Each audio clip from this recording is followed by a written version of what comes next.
Next क्या आ जाता है इसके बाद में बेटा, देखो क्या लिखा हुआ है, एडजॉर्प्शन फ्रॉम सॉल्यूशन फेज। अभी तक आप क्या पढ़ रहे थे बेटा, अभी तक आप पढ़ रहे थे कि जब सॉलिड के सरफेस पर गैस का एडजॉर्प्शन हो रहा है, लेकिन बेटा प्रैक्टिकल ऑब्जर्वेशन ये बोलता है कि सॉल्यूशन जो है उसके अंदर भी एडजॉर्प्शन हो सकता है। एग्जांपल बताता हूं, मैग्नीशियम हाइड्रोक्साइड जो होता है बेटा, अगर उसका प्रेसिपिटाइजेशन मैग्नेसॉन डाई, ब्लू कलर की होती है, मैग्नेसॉन डाई की प्रेजेंस में करवाया जाए, तो ध्यान दें कि जिस रिएक्शन में मैग्नीशियम हाइड्रोक्साइड का प्रेसिपिटेट बना और अगर वहां पर मैग्नेसॉन डाई प्रेजेंट है, तो मैग्नीशियम हाइड्रोक्साइड का प्रेसिपिटेट मैग्नेसॉन डाई को अपनी सरफेस पर एडजॉर्ब कर लेता है, और वो किस कलर का दिखाई देगा, ब्लू कलर का दिखाई देगा। फिर बेटा और भी कुछ उदाहरण है कि आपने एसिटिक एसिड या कोई नॉर्मल ऑक्जेलिक एसिड, कोई भी एसिड लिया बेटा, कोई भी एसिड, उस एसिड की मान लीजिए कोई भी एक पर्टिकुलर कंसंट्रेशन थी, उसमें H+ कंसंट्रेशन थी, कुछ भी बेटा पर्टिकुलर, मान लो 5 मोलर कंसंट्रेशन का था, कितनी का, 5 मोलर का। आपने उसमें चारकोल रखा, उसे अच्छे से शेक किया बेटा, तो चारकोल शेक करने के बाद जब प्रैक्टिकली वापस एसिटिक एसिड की कंसंट्रेशन देखी गई, 5 मोलर थी पहले, तो प्रैक्टिकली देखा गया कि वो 5 मोलर से कम रह गई, मान लो 4 मोलर पे पहुंच गई, तो 1 मोलर कंसंट्रेशन का क्या हुआ, वो एक्चुअली एडजॉर्ब हो गई बेटा चारकोल की सरफेस पे। समझे क्या? और है बेटा लिटमस सॉल्यूशन, क्या होता है कि एक सूटेबल सॉल्वेंट में डाइज को बेटा डिसोल्व करके बनाया गया जो सॉल्यूशन है वो लिटमस सॉल्यूशन है, ब्लू कलर का, रेड कलर का होता है बेटा, और उसे भी अगर आप चारकोल के साथ शेक करोगे तो कलर्ड इंप्योरिटी जो है बेटा, जो कलर्ड डाई है मैं कहूं तो कलर्ड डाई चारकोल की सरफेस पर एडजॉर्ब हो जाएंगी और फाइनली लिटमस सॉल्यूशन जो हो कलरलेस अपन को मिलेगा। तो ये सारे प्रैक्टिकल एविडेंस है जो ये बता रहे हैं कि सॉल्यूशन में भी एडजॉर्प्शन हो सकता है। ठीक है बेटा। अब एक तो बेटा इसमें कंडीशन ये आती है कि एडजॉर्प्शन जो सॉल्यूशन फेज में हो रहा है उसका कोई बहुत बड़ा एविडेंस अपने पास वैसे प्रैक्टिकली अभी तक नहीं दिया गया है, लेकिन फिर भी साइंटिस्ट जो है बेटा इसमें जो फ्रेंडलिक वाला फॉर्मूला अपन को मिला था उसी को फॉलो करते हुए चलते हैं बेटा। देखिए फ्रेंडलिक में बेटा क्या फॉर्मूला मिला था अपन को, x/m बराबर k p की पावर 1/n। उन्होंने बोला कि आप x/m बराबर k c की पावर 1/n ले लीजिए, और C यहां पर बेटा सैचुरेशन कंसंट्रेशन बता दी गई जब एडजॉर्प्शन हो चुका पूरा, और फैक्टर अफेक्टिंग भी सारे के सारे सिमिलर लिए गए, बस उन्होंने बोला कि प्रेशर की जगह कंसंट्रेशन ले लो। लेकिन ध्यान दें एग्जाम में बेटा बेवकूफ बनाने के लिए क्या बोलते हैं कि जब सॉल्यूशन में एडजॉर्प्शन हो रहा है उस समय फ्रेंडलिक की एडजॉर्प्शन आइसोथर्म क्या होगी, एक ऑप्शन देंगे x/m बराबर k p की पावर 1/n, एक ऑप्शन देंगे x/m बराबर k c की पावर 1/n। क्या टिक होगा, x/m बराबर k c की पावर 1/n। अगर सॉल्यूशन में एडजॉर्प्शन करवाया तो ध्यान रखना वहां प्रेशर वाला मत टिक करिए ना, ठीक है ना बेटा, ध्यान रखना इस बात का। अब सारे फैक्टर अफेक्टिंग बिल्कुल उसी तरह के बेटा, क्या कि अगर टेम्परेचर बढ़ाओगे तो एडजॉर्प्शन कम हो जाएगा, अगर आपने बेटा सरफेस एरिया बढ़ाया तो बेटा एडजॉर्प्शन बढ़ जाएगा, और क्या एडजॉर्बेट और एडजॉर्बेंट की नेचर पे डिपेंड करेगा, बिल्कुल करेगा, इंटरेक्शन ज्यादा होगी तो एडजॉर्प्शन जो है वो भी क्या हो जाएगा ज्यादा, और एडजॉर्बेट की कंसंट्रेशन बढ़ाओगे दैट मींस वो किसके जैसा होगा, प्रेशर बढ़ाने जैसा, तो बेटा एडजॉर्प्शन बढ़ता चला जाएगा एक लिमिट तक। बहुत हाई कंसंट्रेशन ले ली तो फिर एडजॉर्प्शन नहीं पड़ेगा। क्या ये स्थिति क्लियर है बेटा आपको? बाकी सब कुछ सिमिलर है एकदम। अब बेटा इससे रिलेटेड एक न्यूमेरिकल इसमें बनता है बेटा, वो न्यूमेरिकल मैं आपसे डिस्कस करना चाह रहा हूं बेटा, और मैं आपको ये कहूंगा कि जब मैं न्यूमेरिकल डिस्कस कर रहा हूं तो बेटा फिर वही कहूंगा कि उसको एक सिंपल वे में लेके सोल्व करें तो चीजें बहुत आसान है। देखिए मैं पहले सवाल लिख देता हूं बेटा, 200 ml of 5 molar acetic acid is shaken with 10 gram of charcoal.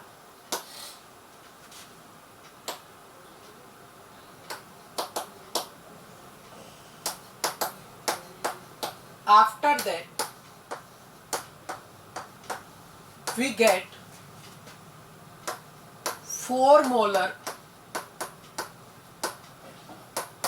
concentration of acetic acid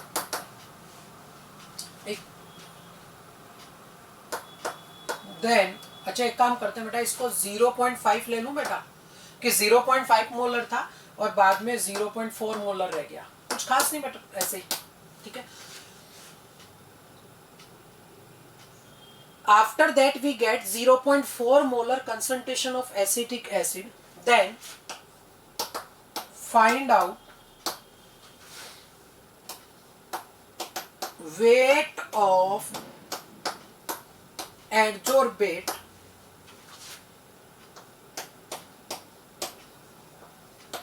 per gram of charcoal. समझाता हूं क्या बोला है।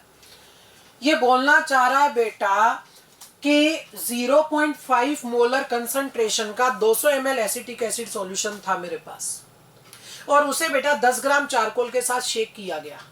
शेक करने के बाद फाइनल जो कंसंट्रेशन है वो रह गई 0.4 m बेटा। कितनी रह गई? 0.4 m। तो उसने पूछा कि ईच ग्राम पर ग्राम ऑफ चारकोल पर कितना ग्राम एसिटिक एसिड एडजॉर्ब हुआ। दैट मीन्स ये क्या पूछ रहा है? एक्स की वैल्यू ये पूछना चाह रहा है बेटा। और मैं कहूंगा कि इसको बहुत सिंपल वे में लेके सोल्व करो बेटा। देखिएगा भाई, जरूरी नहीं है कि हमेशा फॉर्मूला लगाया जाए बेटा। अगर कुछ चीजें बहुत आसान तरीके से सोल्व हो सकती है तो आसान तरीके से सोल्व करो, क्योंकि बेसिक कॉन्सेप्ट को देखो। देखिएगा बेटा कि 0.5 मोलर था और बेटा चारकोल के साथ शेक करने के बाद कितना रह गया? 0.4 मोलर रह गया। पहले था 0.5 मोलर, अब रह गया 0.4 मोलर, यानी 0.1 मोलर का क्या हुआ? उसका हो गया चारकोल की सरफेस पर एडजॉर्प्शन। यानी क्या मैं लिख सकता हूं क्या बेटा? एडजॉर्ब्ड कंसंट्रेशन कितनी? 0.1 m। क्या ये समझ आया क्या बेटा कि 0.5 था, रह गया 0.4, दैट मींस एडजॉर्ब कितना हुआ? 0.1। अच्छा, कंसंट्रेशन से क्या आप मोल बता सकते हो क्या? क्या आप एडजॉर्ब्ड मोल बता सकते हो क्या? भाई मोल बराबर क्या होता है? Molarity into volume in litre. अच्छा, मोलरिटी कितनी एडजॉर्ब हुई है? 0.1। और वॉल्यूम कितना है? 200 ml। लीटर में बदलने के लिए 1000 से डिवाइड कर दो भैया। अरे कितना प्राप्त हुआ? 0.02। हुआ कि नहीं हुआ बेटा? अरे जवाब दो बेटा। 0.02 मोल आ गए। क्लियर है स्थिति बेटा यहां तक की? अब एडजॉर्ब मोल आ गए, क्या आप उससे एडजॉर्ब्ड वेट बता सकते हो क्या बेटा? अरे मोल को वेट में बदलने के लिए मोलर मास से मल्टीप्लाई करते हैं। कितने मोलर है? 0.02। और एसिटिक एसिड है, एसिटिक एसिड मोलर मास कितना होता है? 60 होता है ना बेटा। कितना आया बेटा? 1.2 ग्राम। क्या ये आंसर है? नहीं है बेटा। ध्यान दे, ये वो वेट आया जो 10 ग्राम पर एडजॉर्ब हुआ बेटा, क्योंकि आपने चारकोल कितना लिया था भैया? 10 ग्राम, जबकि उसने पूछा पर ग्राम। तो यूनिटरी मेथड लगा दो कि 10 ग्राम चारकोल कितना एडजॉर्ब कर रहा है बेटा? 1.2 ग्राम।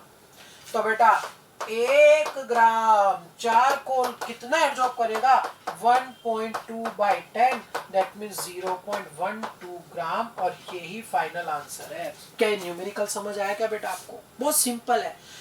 इनिशियल दिया गया है, फाइनल कंसंट्रेशन दिया गया है, तो माइनस करने पर एडजॉर्ब्ड कंसंट्रेशन आ गई। अब पूरा मैंने मोल कॉन्सेप्ट फॉलो कर लिया कि कंसंट्रेशन से मोल निकाले, मोल से वेट निकाला। वो 10 ग्राम पे एडजॉर्ब हो रहे थे, उसने पर ग्राम पूछा तो बेटा यूनिटरी मेथड लगा दिया। क्या समझ आया बेटा आप लोगों को? क्लियर है भैया यहाँ तक की स्थिति? ये न्यूमेरिकल क्लियर है? साइड में लिख लेना पोज करके। मैं हटा रहा हूँ बेटा इसको, पोज करके लिख लो साइड में। हटा रहा हूँ मैं इसको। हाँ बेटा। नेक्स्ट आ जाता है बेटा कुछ जनरल एप्लीकेशन किसकी? एडजॉर्प्शन की बेटा। पहला क्या लिखा हुआ है? Production of high vacuum. कि किसी कंटेनर में गैसेस मॉलिक्यूल घूम रहे थे, आपने चारकोल रखा, वो गैसेस को एडजॉर्ब करेगा, गैसेस पार्टिकल घूम नहीं पाएंगे, कोलिजन नहीं कर पाएंगे बेटा कंटेनर की वॉल पे, तो प्रेशर क्रिएट नहीं होगा। प्रेशर नहीं होना ही क्या होता है? वैक्यूम होता है बेटा। ठीक है। दूसरा बेटा गैसियस मास्क बेटा। बहुत सारी फैक्ट्री जैसी होती हैं जहाँ पर पॉइजनस गैस बहुत ज्यादा अमाउंट में निकलती है, तो केसिस मास्क क्या करेगा बेटा कि मास्क लगाएंगे और उसमें चारकोल रखा होता है बेटा, एक्टिवेटेड चारकोल उसमें रखा होता है बेटा। वो क्या करेगा बेटा, एक्टिवेटेड चारकोल जो है बेटा वो गैसेस का क्या करेगा, एड्जॉर्प्शन कर लेगा पॉइजनस गैसेस का बेटा। तीसरा क्या है, कंट्रोल ऑफ ह्यूमिडिटी बेटा। मुझे बताइए ह्यूमिडिटी कंट्रोल मतलब किसको खाना है, मॉइस्चर को खाना है बेटा। सिलिका जेल तो अपन पढ़ ही चुके बेटा, उसी तरह से एल्यूमिना जेल भी काम आ सकता है ह्यूमिडिटी को कंट्रोल करने में। मॉइस्चर का क्या करेंगे, एडजॉर्प्शन करेंगे बेटा, मॉइस्चर का एडजॉर्प्शन। कलरिंग इंप्योरिटीज हटाने के लिए बेटा बता चुका हूं, एनिमल चारकोल काम में लिया जाता है। हेट्रोजीनस इसी चैप्टर में डिटेल में आगे पढ़ेंगे बेटा, इसलिए मैं यहाँ पर कुछ ज्यादा नहीं बोलूंगा। नेक्स्ट क्या है बेटा, सेपरेशन ऑफ इनर्ट गैसेज। हाँ, इसके लिए बेटा मैं कुछ ज्यादा बोलूंगा यहाँ पर, देखिएगा क्या बोल रहा हूँ बेटा मैं इसके लिए, कि इनर्ट गैसेज के सेपरेशन के लिए पहली बात तो ये कि बेटा कोकोनट चारकोल काम में लेते हैं। फिर आगे भी कुछ बातें हैं। मान लीजिए बेटा मेरे पास इनर्ट गैसें हैं, ये 5 इनर्ट गैसें हैं, इसमें मुझे बताइए टॉप टू बॉटम जाने पर बेटा वंडरवाल फोर्स ऑफ अट्रैक्शन जो है वो बढ़ते हैं कि घटते हैं, ध्यान दे वो बढ़ते हैं बेटा, जिसे लंदन फोर्स भी बोल दिया जाता है। अच्छा, वंडरवाल फोर्स ऑफ अट्रैक्शन अगर बढ़ेगा तो क्रिटिकल टेम्परेचर होता है 8A/27 RB, और बेटा ए अगर बढ़ रहा है यहाँ पर तो क्रिटिकल टेम्परेचर भी बढ़ेगा, और बेटा साथ में अट्रैक्शन बढ़ रहा है तो लिक्विफिकेशन भी बढ़ेगा, लिक्विफाइड होने की टेंडेंसी भी बढ़ेगी, और साथ में बेटा पढ़ चुके कि एडजॉर्प्शन भी क्या होगा, बढ़ेगा।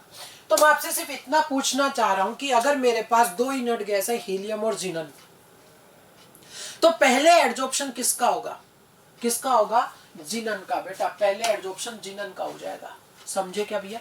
तो बेटा अलग अलग रेंज पे अलग अलग एडजॉर्प्शन होता चला जाएगा बेटा, और इनका आसानी से सेपरेशन हो जाएगा। क्या काम में लेते हैं, कोकोनट चारकोल। बेटा बीमारी ठीक करने में भी काम में ले रहे हैं, क्यों, क्योंकि बेटा a number of drugs are used to kill germs by getting adsorb on them. कुल मिलाकर बेटा कि जर्म्स की सरफेस पर ड्रग जो है वो एडजॉर्ब हो जाती है और उन्हें खत्म करेंगी बेटा। क्लियर है यहाँ तक की बात बेटा? ये लिख लेना साइड में पोच करके। नेक्स्ट है बेटा इसके बाद में फ्रोथ फ्लोटेशन प्रोसेस, बेटा पढ़ चुके हैं आप मेटलर्जी में। जो ओर है वो बेटा ऑयल के साथ एडजॉर्ब होता है और इम्प्योरिटीज वाटर के साथ एडजॉर्ब होती है बेटा। नेक्स्ट है एडजॉर्प्शन इंडिकेटर, सिंपल सा, जैसे मैंने उदाहरण दिया था मैग्नीज ऑन डाई का, कि मैग्नीशियम हाइड्रोक्साइड का प्रेसिपिटाइजेशन अगर मैग्नीज ऑन डाई की प्रेजेंस में कराया तो उसका ब्लू कलर अपन को अपीयर होगा बेटा। इसी तरह से और भी डाई है बेटा, जैसे ईओसिन हो गया, फ्लोरोसिन हो गया बेटा, ठीक है। नेक्स्ट है क्रोमेटोग्राफिक एनालिसिस, बेटा बहुत ज्यादा तो नहीं बोलूंगा, थोड़ा सा हिंट मैं इसका कर देना चाह रहा हूँ। एक तो ध्यान दे कि जो मैं बता रहा हूँ अभी वो बता रहा हूँ, कोलम क्रोमेटोग्राफी। कौन सी, कोलम बेटा, 2-3 तरह की होती है, उसमें से मैं अभी कोलम डिस्कस कर रहा हूँ। कोलम, उसमें क्या होता है कि एक ब्यूरेट के जैसा कांच की ट्यूब होती है बेटा, कुल मिलाकर मैं कहूँ तो इस तरह से बड़ी है, इसके अंदर लगी होती है बेटा, यहाँ पर बेटा बनाई गई होती है अंदर की तरफ जो है वो है स्टेशनरी फेज, और ये क्या करेगा बेटा, ये काम करता है एडजॉर्बेंट का। और कोलम क्रोमेटोग्राफी में ये बनी होती है या तो SiO2 की या Al2O3 की, किसमें, कोलम क्रोमेटोग्राफी में। और ये स्टेशनरी फेज इसमें क्या करेगा, एडजॉर्प्शन करेगा। इसमें बेटा ऊपर की तरफ बेटा जो भी मिक्सचर है 2-3 सब्सटेंस का, मान लो A का, B का और C का, ये बेटा मोबाइल फेज है। अरे कैसी फेज है बोलो, मोबाइल फेज बेटा, मोबाइल फेज जो चलेगी बेटा, और वो इसके ऊपर से फ्लो करवाई जाती है। क्या करवाई जाती है, ऊपर से फ्लो करवाते हैं, ये एडजॉर्बेट है। अब अगर आपसे पूछा जाए, ये देखिए कि रेट ऑफ एडजॉर्प्शन, अगर मैंने बोला रेट ऑफ एडजॉर्प्शन, मैं उम्मीद करता हूं बेटा कॉमन सेंस लगवाने की, कि सबसे ज्यादा एडजॉर्प्शन ए का हो रहा है, फिर बी का, और फिर हो रहा है सी का। तो मुझे बताइए कि यहां पर जो इसमें अलग अलग बैंड मुझे मिलेंगे इन ए, बी और सी के बेटा, एक यहां मिलेगा मान लो, एक यहां मिलेगा और एक यहां मिलेगा बेटा, तो सबसे ऊपर कौन सा मिलेगा? फिर सुन लीजिए कि ए बी सी ऊपर से नीचे फ्लो कर रहे हैं, और ए का एडजॉर्प्शन की रेट सबसे ज्यादा है, दैट मींस ए सबसे जल्दी एडजॉर्ब होता है।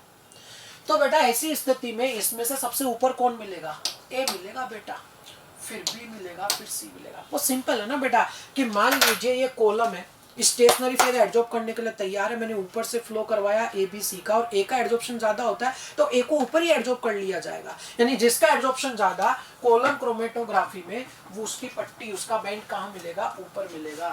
क्या ये स्थिति क्लियर है बेटा आप लोगों को, बोलो भाई। तो ये था बेटा एडजॉर्प्शन।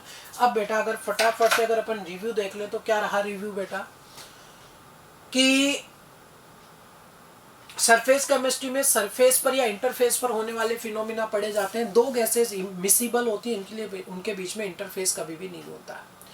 स्टडी करने से पहले बेटा अच्छे से सरफेस को क्लीन कर लेना जरूरी है, साथ में वैक्यूम में स्टोर करना चाहिए ताकि ऑक्सीजन नाइट्रोजन की इम्प्योरिटी एनवायरनमेंट में से प्रॉब्लम ना कर सके।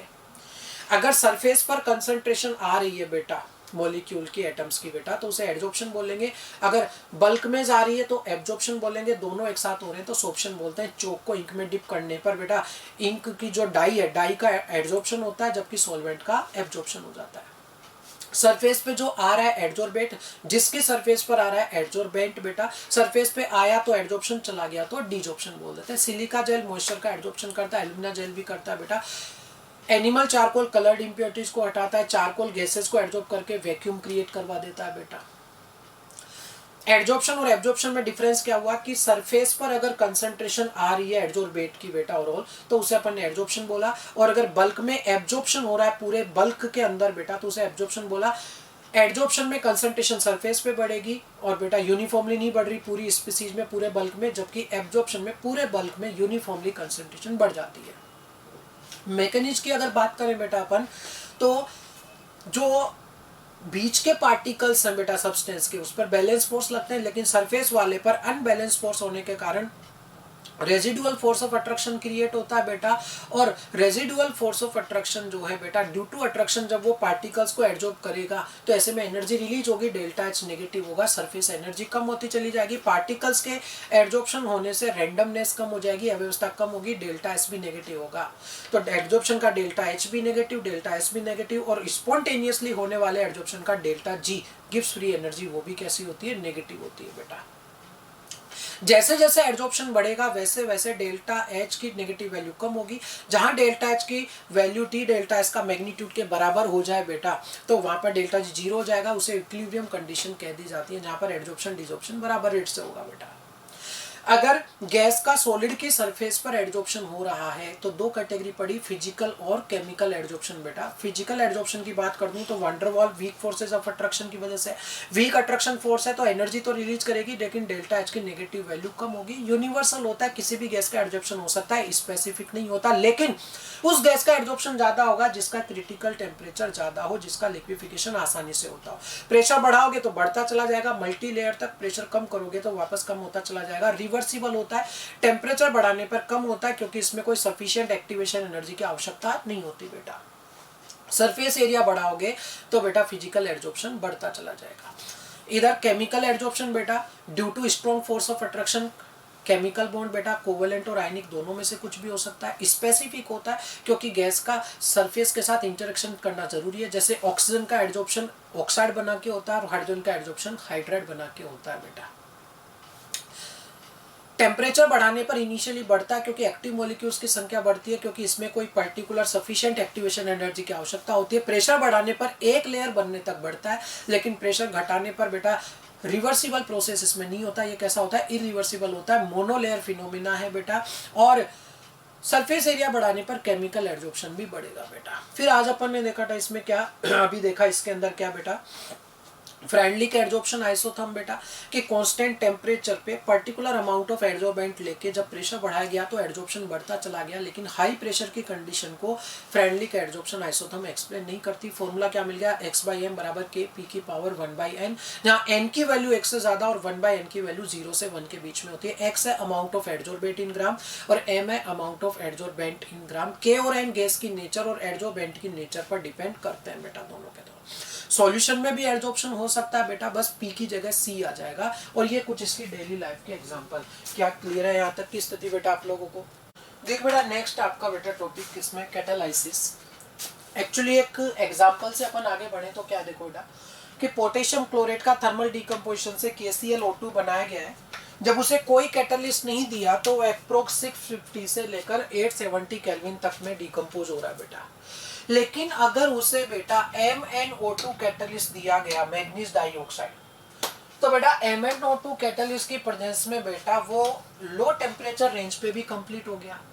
कुल मिलाकर बात ये कि MnO2 ने रेट ऑफ रिएक्शन को क्या कर दिया, बढ़ा दिया।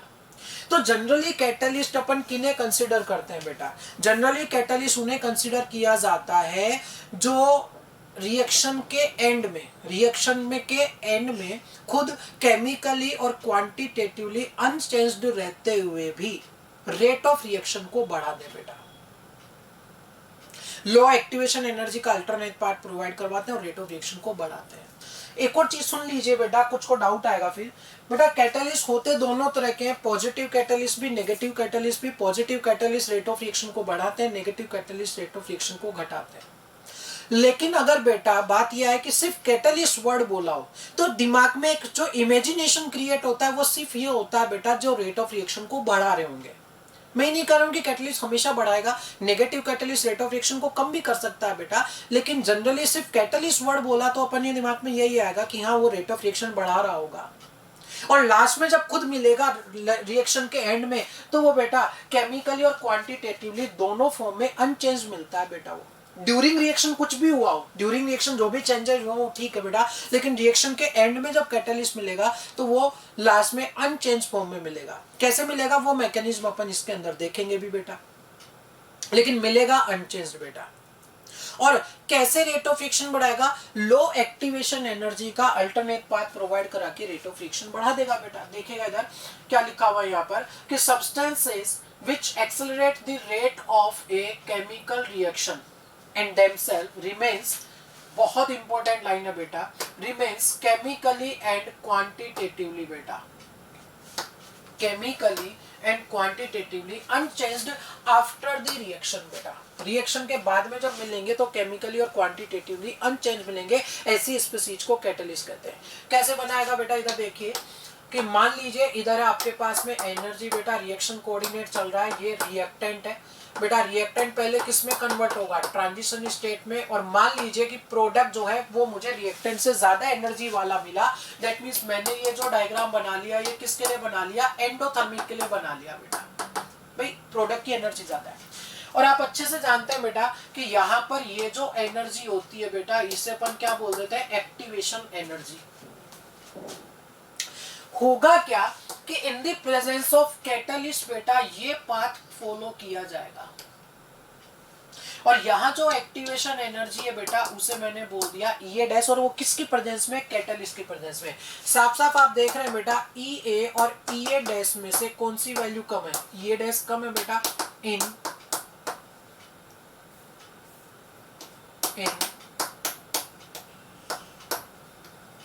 Presence of catalyst. और अगर बेटा एक्टिवेशन एनर्जी होती क्या है कि रिएक्टेंट स्पीसीज को रिक्वायर्ड एक्स्ट्रा मिनिमम एनर्जी जो उनको प्रोडक्ट में कन्वर्ट करने के लिए जरूरी है बेटा, और अगर वो एनर्जी कम रह गई इन द प्रेजेंस ऑफ कैटलिस्ट, मतलब रिक्वायर्ड एनर्जी कम है बेटा रिएक्टेंट्स के लिए, तो वो जल्दी प्रोडक्ट में कन्वर्ट हो जाएंगे, रेट ऑफ रिएक्शन बढ़ जाएगी। तो फाइनली क्या रहा कि कैटलिस्ट रिएक्शन के एंड में खुद केमिकली और क्वांटिटेटिवली अनचेंज रहते हुए रेट ऑफ रिएक्शन बढ़ाते हैं। कैसे बढ़ाते हैं, लो एक्टिवेशन एनर्जी का दूसरा पाथ प्रोवाइड करवा के बेटा। क्लियर है बेटा, ये नाम बहुत सिंपल सी बातें थी, साइड में लिख लेना इसको। दूसरा नाम आ जाता है बेटा एक प्रमोटर और पॉइजन। ये तो बात हुई कैटलिस्ट की, प्रमोटर और पॉइजन नाम में ही आ रहा है बेटा क्या, प्रमोटर एक्टिविटी को बढ़ाएगा और पॉइजन एक्टिविटी को कम करेगा। एक उदाहरण इसमें दिया हुआ भी है बेटा प्रमोटर का। अच्छा, प्रमोटर किसकी एक्टिविटी को बढ़ाएगा, ध्यान दें, प्रमोटर कैटलिस्ट की एक्टिविटी को बढ़ाएगा और पॉइजन कैटलिस्ट की एक्टिविटी को कम कर देगा बेटा। एक उदाहरण दिया हुआ है कि हेबर प्रोसेस में आयरन जो होता है वो तो कैटलिस्ट का काम कर रहा है और वहीं पर बेटा मोलिब्डेनम जो है वो किसका काम कर रहा है, प्रमोटर का काम कर रहा है बेटा। और आयरन यहाँ पर किसका काम कर रहा है, कैटलिस्ट का। कैसे सवाल बनाएगा, in Haber process iron and molybdenum are respectively. ठीक है, पहला ऑप्शन है प्रमोटर, प्रमोटर प्रमोटर, दूसरा ऑप्शन है बेटा प्रमोटर कैटलिस्ट, तीसरा ऑप्शन है कैटलिस्ट प्रमोटर और चौथा ऑप्शन है बेटा प्रमोटर एंड पॉइजन। तो वास्तव में बेटा आयरन तो क्या हो जाएगा कैटलिस्ट और मोलिब्डेनम क्या हो जाएगा प्रमोटर। क्या ये बात समझे क्या बेटा। पॉइजन के एग्जांपल की अगर मैं बात करूं तो बेटा ऑर्गेनिक में आप रोजेनमुंड कैटालाइसिस पढ़ते हो बेटा, पैलेडियम BaSO4 वाला, बहुत ज्यादा तो नहीं बोलूंगा पर इतना नाम तो मैं ले सकता हूं, पैलेडियम BaSO4 वाला। और वहां बेटा बाकायदा बताया जाता है कि पैलेडियम की कैटालाइटिकल एक्टिविटी को कम करने के लिए BaSO4 काम में लिया जाता है। यानी वहां पर BaSO4 किसका काम कर रहा है बेटा, पॉइजन का काम कर रहा है, पैलेडियम की एक्टिविटी को कम कर रहा है बेटा। क्लियर है तीनों नाम, कैटलिस्ट प्रमोटर और पॉइजन। कैटलिस्ट जो रिएक्शन के एंड में खुद केमिकली और क्वांटिटेटिवली अनचेंज मिलते हुए बेटा रेट ऑफ रिएक्शन बढ़ा देते हैं लो एक्टिवेशन एनर्जी का पाथ प्रोवाइड करवा के। प्रमोटर जो कैटलिस्ट की एक्टिविटी को बढ़ाते हैं, हेबर प्रोसेस में प्रमोटर मोलिब्डेनम में बेटा, पॉइजन जो कैटलिस्ट की एक्टिविटी को कम कर देते हैं। अब बेटा कैटालाइसिस की दो कैटेगरी हैं, एक होमोजीनस कैटालाइसिस और एक हेट्रोजीनस कैटालाइसिस। कुछ हद तक बेटा नाम से ही क्लियर हो जाएगा भाई। होमोजीनस कैटालाइसिस में साफ साफ दिखाई दे रहा है कि फिजिकल स्टेट सेम रहेगी बेटा। किसकी बेटा, अगर रिएक्टेंट और कैटलिस्ट की, रिएक्टेंट और कैटलिस्ट की फिजिकल स्टेट सेम है तो होमोजीनस हो गया। और अगर बेटा रिएक्टेंट और कैटलिस्ट की फिजिकल स्टेट डिफरेंट है तो वो हेट्रोजीनस के उदाहरण में चला जाएगा बेटा। होमोजीनस के एग्जांपल की अगर मैं बात करूं बेटा तो उसमें एक तो आ जाता है लेड चैम्बर प्रोसेस बेटा। लेड चैम्बर प्रोसेस में क्या होता है बेटा कि SO2 की रिएक्शन ऑक्सीजन से करवाते हैं, NO नाइट्रोजन ऑक्साइड बेटा, नाइट्रिक ऑक्साइड एग्जैक्टली मैं बोलूं तो NO बेटा कैटलिस्ट की प्रेजेंस में SO3 में कन्वर्ट होता है, जिसे बोलते हैं लेड चैम्बर प्रोसेस। दूसरा एग्जांपल है होमोजीनस का बेटा एस्टर का हाइड्रोलिसिस इन एसिडिक मीडियम बेटा। और तीसरा एग्जांपल है बेटा जो केन सुगर है बेटा, सुक्रोज में कहूंगा, उसका एसिडिक मीडियम में हाइड्रोलिसिस। ये तीनों एग्जांपल किसके चले जाएंगे बेटा, होमोजीनस कैटालाइसिस के। देखिएगा एक मिनट इधर बेटा क्या कंडीशन है बेटा, देखिए क्या लिखा हुआ है यहाँ पर, when the reactant product and the catalyst are. देखो बेटा क्या क्या लिखा हुआ है इसमें, भाई नाम से ही क्लियर हो जाता है बेटा वैसे तो कि रिएक्टेंट प्रोडक्ट और कैटलिस्ट बेटा अगर सेम फेज में तो वो होमोजीनस में चले जाएंगे बेटा। पहला एग्जांपल कौन सा है बेटा, लेड चैम्बर प्रोसेस। SO2 का ऑक्सीडेशन करवा के SO3 बनाया गया। खास बात ध्यान देने वाली, ये भी गैसियस, ये भी गैसियस और ये भी गैसियस बेटा। मुझे बताइएगा क्या ये होमोजेनस कैटालाइसिस का उदाहरण हुआ। दूसरा है बेटा hydrolysis of ester in acidic medium बेटा। देखिएगा ये लिक्विड और माना कि HCl को पानी में डिसोल्व करके उसका सॉल्यूशन बनाया गया है बेटा, ठीक है ना। एक्चुअली इसको बेटा क्या लिखा जाना चाहिए, HCl एक्वस होता है यहाँ पर वास्तव में बेटा। लेकिन बेटा बात ये कि चलो HCl को पानी में मिलाया है, पानी का सॉल्यूशन, लेकिन बेटा उसकी फिजिकल स्टेट तो लिक्विड ही है ना बेटा। अभी भी फिजिकल स्टेट क्या लिक्विड है, तो कुल मिलाकर ये भी लिक्विड और फाइनली इसकी भी स्टेट तो लिक्विड ही रहेगी ना बेटा। अरे फिजिकल स्टेट तो लिक्विड जैसी है ना बेटा इसकी, तो होमोजीनस के उदाहरण में चला जाएगा बेटा। नेक्स्ट आ जाता है बेटा हाइड्रोलिसिस ऑफ शुगर बेटा। उसमें भी देखो फिजिकल स्टेट इसकी भी लिक्विड रहनी है बेटा। अरे पानी में मिलाया तो फिजिकल स्टेट तो पानी की मिलेगी ना वो सॉलिड है ना वो गैस है। अच्छा ये भी लिक्विड और ये भी लिक्विड बेटा, तो ये उदाहरण किसके चले जाएंगे, होमोजीनस के बेटा। क्लियर है स्थिति बेटा। ध्यान दें एक बात पर बेटा कि जब NO कैटलिस्ट गैसियस काम आ रहा है बेटा SO3 बनाने के लिए बाई SO2, तो उसका प्रोसेस का नाम क्या है बेटा, लेड चैम्बर प्रोसेस बेटा। ध्यान दें कॉन्टैक्ट प्रोसेस में जो आप पहला स्टेप पढ़ते हो, देखो कॉन्टैक्ट प्रोसेस में H2SO4 बनाया जाता है, SO2 को पहले SO3 में कन्वर्ट करते हैं, फिर ओलियम की उपस्थिति में बेटा फिर H2SO4 की सहायता से ओलियम बनाते हैं, फिर उसका हाइड्रोलिसिस करवा करके बेटा फाइनली सल्फ्यूरिक एसिड बनाते हैं अपन। लेकिन उसके पहले स्टेप में भी SO2 को SO3 में कन्वर्ट किया गया था। और कुछ याद हो नहीं हो तो अब याद दिला दूं, वहां पर कैटलिस्ट NO नहीं था बेटा, वहां कैटलिस्ट था या तो प्लेटिनम सॉलिड या V2O5 सॉलिड बेटा। तो ध्यान दें संस्पर्श प्रक्रम का पहला स्टेप अलग बात और लेड चैम्बर प्रोसेस अलग बात बेटा। ये होमोजीनस कैटालाइसिस का उदाहरण है, वो हेट्रोजीनस का आएगा। देखिए इधर बेटा कि अगर बेटा catalytic process in which the reactant and the catalyst are in different phase बेटा। खासकर जो देखा जाता है ना बेटा, एक चीज मैं आपको क्लियर कर दूं फिर डाउट पूछोगे, खासकर जो देखा जाता है वो देखा जाता है खासकर रिएक्टेंट और कैटलिस्ट, खासकर बेटा, ठीक है ना। प्रोडक्ट फिर भी चलता है साइड में, कोई बात नहीं बेटा, बाकी तो ऑप्शन के हिसाब से चलेंगे अपन बेटा। अगर तीनों की फिजिकल स्टेट सेम हो तो अच्छी बात है बेटा, लेकिन मान लो ऐसे कोई ऑप्शन आपको नहीं बैठ पा रहा है, तो देखो खासकर जिन्हें देखा जाता है वो क्या होते हैं बेटा, रिएक्टेंट और कैटलिस्ट। इनकी फिजिकल स्टेट तो सेम होनी चाहिए फॉर होमोजीनस बेटा, और अगर इनकी स्टेट अलग आ गई तो वो हेट्रोजीनस हो जाएगा। देखिए यहाँ पर बेटा, अगर मैं इसकी ओवरऑल रिएक्शन लिख दूं तो 2SO2 प्लस O2 होगा ना बेटा, ये भी गैसियस, ये भी गैसियस। कैटलिस्ट लिखा हुआ है प्लेटिनम सॉलिड और बेटा SO3 बना डाला। ध्यान हो तो क्या यहाँ V2O5 भी आ जाता है क्या बेटा, और ये गैसियस है, ये गैसियस है, ये सॉलिड है, फिजिकल स्टेट डिफरेंट है, तो हेट्रोजीनस का उदाहरण हो जाएगा। ये है कॉन्टैक्ट प्रोसेस का पहला स्टेप, लेड चैम्बर प्रोसेस। अलग बात, वहां कैटलिस्ट NO गैसियस था, होमोजीनस का उदाहरण था, और ये हेट्रोजीनस का उदाहरण है बेटा। दूसरा आ जाता है इसमें बेटा हेबर प्रोसेस, और हेबर प्रोसेस में बेटा देखो आपको साफ साफ दिखाई दे रहा है कि बेटा यहाँ पर नाइट्रोजन गैसियस है, हाइड्रोजन भी गैसियस है, जबकि आयरन सॉलिड है बेटा, हेट्रोजीनस का उदाहरण हो गया।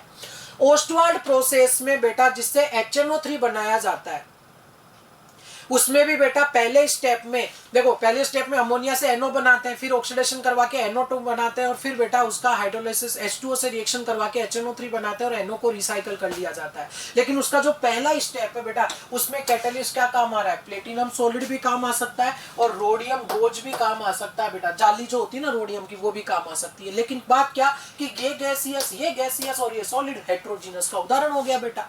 और 4 मोल अमोनिया से 4 मोल NO अगर बने तो 2 मोल अमोनिया से कितने मोल NO बनेंगे, 2 मोल NO बन जाएंगे। ऐसे ही एक उदाहरण है वेजिटेबल घी को, सॉरी वेजिटेबल ऑयल को, सॉरी बेटा वेजिटेबल ऑयल को निकल सॉलिड कैटलिस्ट की प्रेजेंस में वेजिटेबल घी में कन्वर्ट कर देना। फिर वही है बेटा, यहाँ लिक्विड है और ये सॉलिड है बेटा, फिजिकल स्टेट सेम है कि डिफरेंट है, डिफरेंट है तो हेट्रोजीनस के उदाहरण में चला जाएगा। क्लियर है बेटा। होमोजीनस, हेट्रोजीनस, रिएक्टेंट और कैटलिस्ट की स्टेट अगर सेम है तो होमोजीनस बेटा। 3 उदाहरण पड़े, लेड चैम्बर, एस्टर का हाइड्रोलिसिस और सुक्रोज का हाइड्रोलिसिस।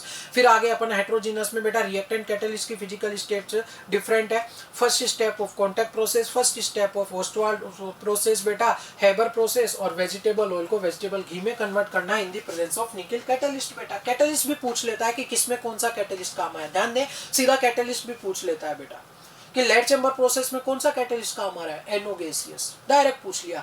कि वेजिटेबल ऑयल को घी में बदलने में कौन सा कैटलिस्ट काम आया, निकल कैटलिस्ट। कॉन्टैक्ट प्रोसेस के पहले स्टेप में या तो प्लेटिनम या फिर बेटा V2O5 सॉलिड काम आ जाता है। हेबर प्रोसेस में आयरन कैटलिस्ट काम आ रहा है। नेक्स्ट आ जाता है बेटा adsorption theory of heterogeneous catalysis. इस पर मैं आऊंगा बेटा, एक बार मैं आपको पहले ये समझा दूं सारा प्रोसेस बेटा इस डायग्राम की सहायता से, फिर अपन वापस पीछे चलेंगे थोड़ा सा। इसमें आपको बहुत आसानी से साफ साफ विजुअलाइज हो जाएगा, इसलिए मैं कंसीडर ले रहा हूं बेटा।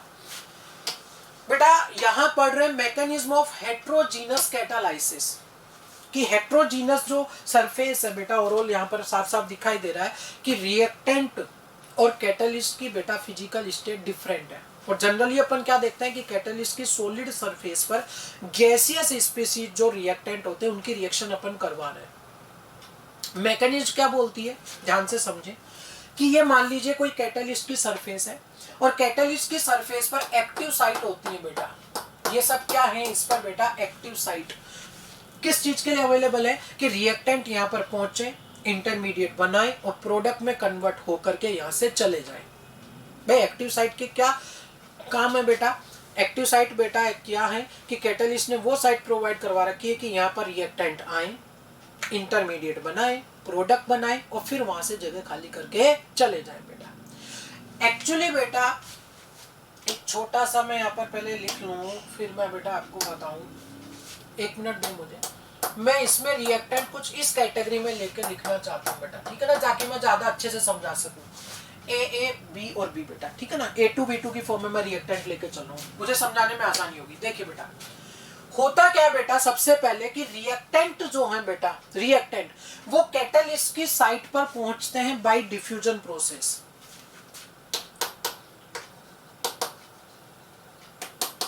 कौन से प्रोसेस से पहुंचते हैं बेटा, डिफ्यूजन प्रोसेस से। रिएक्टेंट कैटलिस्ट की एक्टिव साइट पर पहुंचे कौन से प्रोसेस से, डिफ्यूजन प्रोसेस से पहुंच गए बेटा।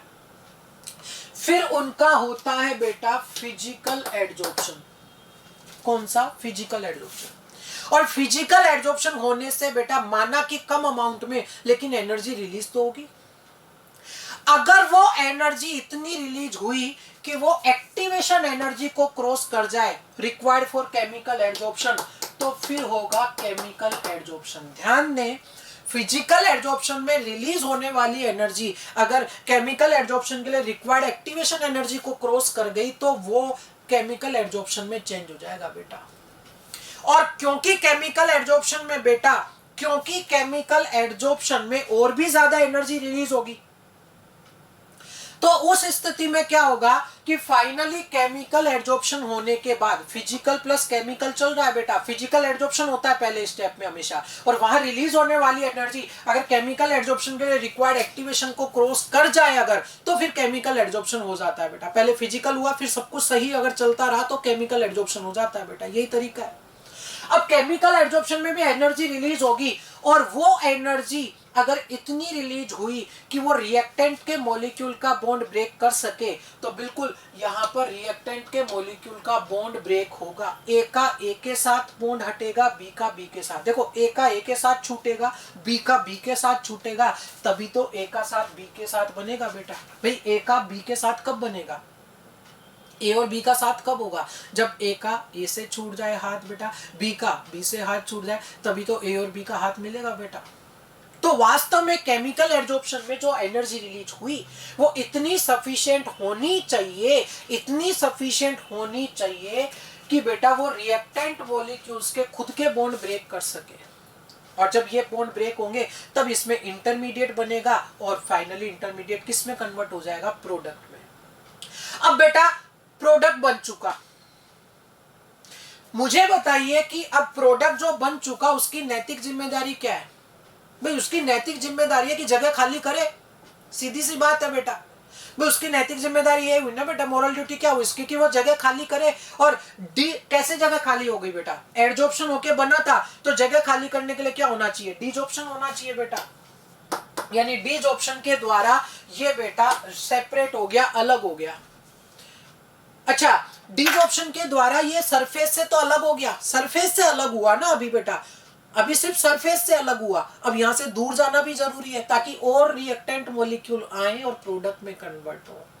तो बेटा वापस डिफ्यूजन प्रोसेस से ये यहां से चला जाएगा। तो पहले डिफ्यूजन से पहुंचे, फिजिकल एड्जॉर्प्शन हुआ, एनर्जी रिलीज हुई, अगर उसने एक्टिवेशन एनर्जी को क्रॉस किया तो केमिकल एड्जॉर्प्शन होगा, फिर एनर्जी रिलीज होगी, रिएक्टेंट के खुद के मॉलिक्यूल का बॉन्ड ब्रेक होगा, पहले इंटरमीडिएट बनेगा, उसके बाद में प्रोडक्ट बनेगा, उसके बाद में डिजॉर्प्शन होगा, और उसके बाद में वापस डिफ्यूजन होगा बेटा। अरे समझे क्या कि रिएक्टेंट आए बाय डिफ्यूजन, फिजिकल एड्जॉर्प्शन किया, फिर एनर्जी रिलीज हुई, एक्टिवेशन क्रॉस कर गया तो केमिकल एड्जॉर्प्शन हुआ, फिर एनर्जी रिलीज हुई, रिएक्टेंट के खुद के मॉलिक्यूल्स के बॉन्ड ब्रेक हो गए, इंटरमीडिएट बन गया, प्रोडक्ट बन गया, फिर कैटलिस्ट की सरफेस से हटने के लिए डिजॉर्प्शन हुआ बेटा, और फिर सरफेस से तो हट गए थे लेकिन जगह भी खाली करनी चाहिए ना बेटा, तो डिफ्यूजन से वापस चले गए। समझे क्या? तो आपने अगर गौर किया हो तो मुझे बताइए, क्या कैटलिस्ट रिएक्शन की स्टार्टिंग में जैसा था फाइनली तो वैसा ही मिल गया ना बेटा? भाई ड्यूरिंग रिएक्शन क्या हुआ उससे मैं नहीं बता रहा, मैंने वहां पर आपको गौर किया हो तो ये बोला था कि रिएक्शन के एंड में वैसा ही मिलता है, केमिकली भी और क्वांटिटेटिवली। और ये वाली मैकेनिज्म बेटा दोनों बात समझाती है कि केमिकली अनचेंज मिला, क्वांटिटेटिवली अनचेंज मिला बेटा, और साथ में यह भी बताता है कि एक ही कैटलिस्ट कैसे बहुत सारे रिएक्टेंट को प्रोडक्ट में कन्वर्ट कर सकता है। क्यों? क्योंकि जैसे ही जगह खाली होगी दूसरे रिएक्टेंट आएंगे, इंटरमीडिएट प्रोडक्ट बनाएंगे, प्रोडक्ट वहां से हट जाएगा। फिर क्या मैकेनिज्म क्लियर है बेटा आपको? क्या क्या समझा देता है कि कैटलिस्ट रिएक्शन के एंड में केमिकली और क्वांटिटेटिवली अनचेंज मिलेगा, ये समझा देता है। ये भी समझा देता है कि एक कैटलिस्ट बहुत सारे रिएक्टेंट को कैसे प्रोडक्ट में कन्वर्ट करेगा, लेकिन ये बेटा प्रमोटर की और पॉइजन की बेटा जो एक्टिविटी है कैटलिस्ट के ऊपर, उसकी मैकेनिज्म को ये एक्सप्लेन नहीं करता। ये इसकी कमी है कि आखिर किस तरह से प्रमोटर कैटलिस्ट की एक्टिविटी को बढ़ाएगा, पॉइजन किस तरह से कैटलिस्ट की एक्टिविटी को कम करेगा, इस बात को ये एक्सप्लेन नहीं करता। क्लियर है बेटा? तो फटाफट से आप देख लें, ये साइड में अगर 5-6 छोटे छोटे पॉइंट है बेटा, सिर्फ हेडिंग लिखी मैंने एक तरह से, ये लिख लोगे तो हमेशा दिमाग में रहेगा कि क्या प्रोसेस हुआ। लिख लेना बेटा पॉज करके।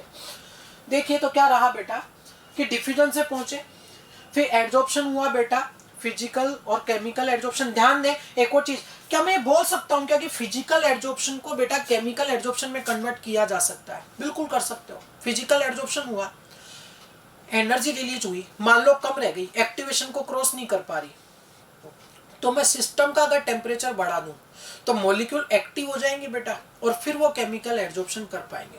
उसके बाद में बेटा इंटरमीडिएट प्रोडक्ट बनेगा। डिजॉर्प्शन से प्रोडक्ट बेटा कैटलिस्ट की साइड से हटेगा, और डिफ्यूजन से प्रोडक्ट जो बने वो चले जाएंगे बेटा। डिजॉर्प्शन की एक अलग ही अपनी इंपॉर्टेंस है। क्यों? क्योंकि अगर डिजॉर्प्शन नहीं होगा तो कैटलिस्ट जो है बेटा एग्जॉस्टेड हो जाएगा, उसकी सारी साइड ऑक्यूपाइड हो जाएंगी, और वो बाकी रिएक्टेंट को प्रोडक्ट में कन्वर्ट नहीं कर पाएगा। क्लियर है स्थिति बेटा? मैकेनिज्म क्लियर है ना बेटा आप लोगों को? अब बेटा सॉलिड कैटलिस्ट की बेटा दो आपको यहाँ पर इंपॉर्टेंट फीचर्स लिखे हुए बेटा। एक लिखा हुआ है नाम क्या? एक्टिविटी, और दूसरा नाम है बेटा सेलेक्टिविटी। समझाता हूँ, देखिए बेटा प्रोसेस से समझाता हूँ, लैंग्वेज में आपको फिर समस्या ज्यादा होगी। प्रोसेस से समझिए कि मान लीजिए ये कोई कैटलिस्ट की साइट थी, ठीक है बेटा, यहां पर डिफ्यूजन से रिएक्टेंट पहुंच गए, उसके बाद में फिजिकल एड्जॉर्प्शन हुआ, और फिर हो गया केमिकल एड्जॉर्प्शन। क्या हो चुका? केमिकल एड्जॉर्प्शन हो चुका। और मान लो कि इसके केमिकल एड्जॉर्प्शन में एक्टिविटी जो थी वो कम रह गई, कैटलिस्ट की एक्टिविटी कम रह गई, कुल मिलाकर ज्यादा अच्छे से केमिकल एड्जॉर्प्शन वो नहीं करवा पा रहा। अगर बेटा इसकी एक्टिविटी कम होगी तो ऐसी अवस्था में बेटा बॉन्ड डिसोसिएशन नहीं होगा। किसका? रिएक्टेंट के खुद के मॉलिक्यूल्स के बीच में जो बॉन्ड बना हुआ है रिएक्टेंट के खुद के मॉलिक्यूल्स के अंदर बेटा, उस बॉन्ड का ही डिसोसिएशन नहीं होगा। क्यों? क्योंकि सफिशिएंट एनर्जी रिलीज नहीं हुई। और ऐसी स्थिति में अगर बॉन्ड डिसोसिएशन नहीं हुआ तो ना तो इंटरमीडिएट बनेगा और ना ही प्रोडक्ट बनेगा। दोनों ही नहीं बनेंगे, ना इंटरमीडिएट और ना ही प्रोडक्ट। यानी मुझे बताइए कि एक्टिविटी कम होनी चाहिए कि ज्यादा होनी चाहिए कैटलिस्ट की? बेटर वर्ड है सफिशिएंट होनी चाहिए, ना कम ना ज्यादा। समझाता हूं, कम रहने में तो क्या नुकसान हुआ कि प्रोडक्ट ही नहीं बना। अगर बहुत ज्यादा एक्टिविटी है, मान लो केमिकल एड्जॉर्प्शन में बेटा इसकी कैटलिस्ट की एक्टिविटी बहुत ज्यादा है, तो ऐसी स्थिति में बेटा बॉन्ड डिसोसिएशन होगा, क्योंकि एनर्जी रिलीज बहुत ज्यादा होगी। बिल्कुल होगा। इंटरमीडिएट भी बनेगा, प्रोडक्ट भी बनेगा, लेकिन बेटा फाइनली डिसऑर्प्शन नहीं होगा।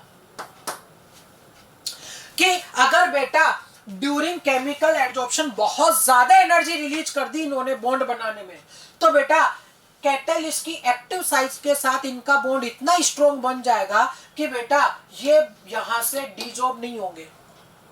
और डिसॉर्ब अगर नहीं होंगे तो भी नुकसान है बेटा, तो भी बेटा प्रोडक्ट बना, लेकिन वो ना तो आपको कैटलिस्ट की साइड से हट रहा है, ना ही किसी दूसरे रिएक्टेंट को मौका मिलेगा प्रोडक्ट में बदलने के लिए।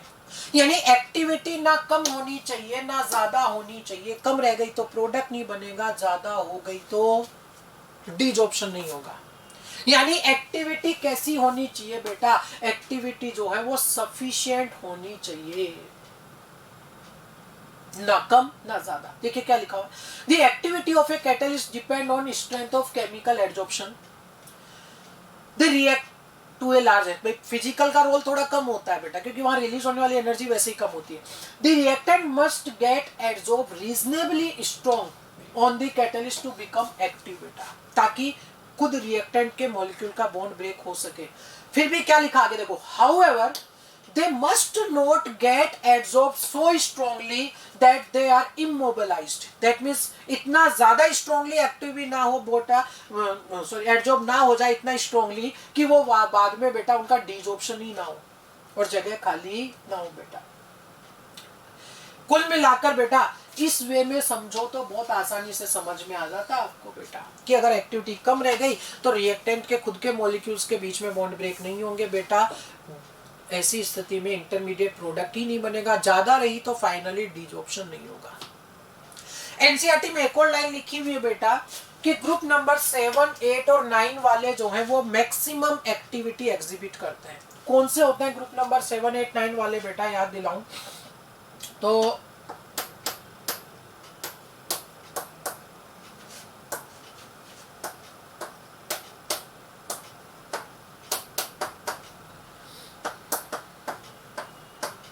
ग्रुप नंबर 7, ग्रुप नंबर 8 और ग्रुप नंबर 9, इनके कैटालाइटिकल एक्टिविटी जो है मैक्सिमम होती है। और याद करने के हिसाब से अगर मैं बोलूं तो सिंपल ऐसे भी याद रख सकते हो, क्या ये ही हाइड्राइड गैप भी बना रहे थे क्या बेटा?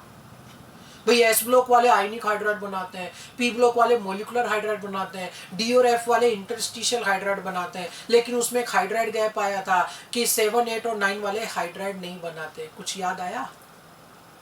वो हाइड्रोजन को फ्री रखते हैं रिएक्ट करने के लिए कैटालाइटिकल एक्टिविटी में बेटा, और उनकी कैटालाइटिकल एक्टिविटी मैक्सिमम है देखो 7, 8 और 9 वालों की बेटा। क्या एक्टिविटी टर्म क्लियर है बेटा आप लोगों को? हटा दूं मैं इन सबको बेटा, बढ़ूं आगे।